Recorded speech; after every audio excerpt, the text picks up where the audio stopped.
বিয়ের অনুষ্ঠান সাধারণত নানানভাবে হয়ে থাকে।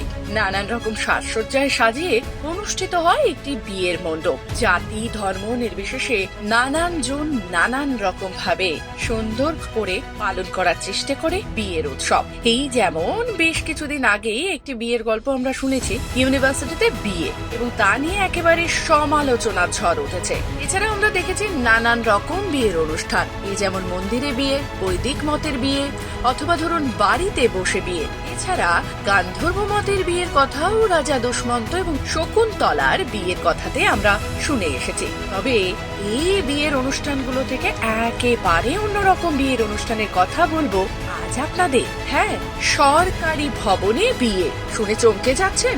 একেবারে ঠিক শুনছেন, সরকারি ভবনে বিয়ে। দেশের ইতিহাসে এই প্রথমবার রাষ্ট্রপতি ভবনে বিবাহ বন্ধনে আবদ্ধ হতে চলেছেন একজন সিআরপিএফ মহিলা অফিসার পুনম গুপ্তা। 12ই ফেব্রুয়ারি তার বাগদত্ত অবনীশ কুমারকে বিয়ে করছেন তিনি।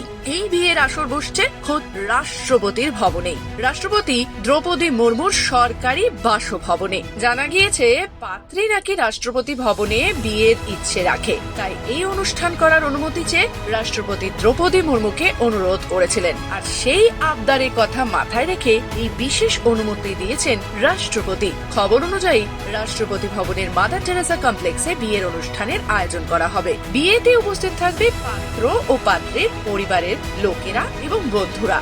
কোনো রাজকীয়তা নয়, তবে যত নীরবেই শাহরুখ বিয়ে, রাষ্ট্রপতি ভবনে বিয়ে বলে কথা। স্বাভাবিকভাবেই উচ্ছ্বসিত পাত্র পাত্রী দুপক্ষের পরিজনেরা ও বন্ধু বান্ধবেরা।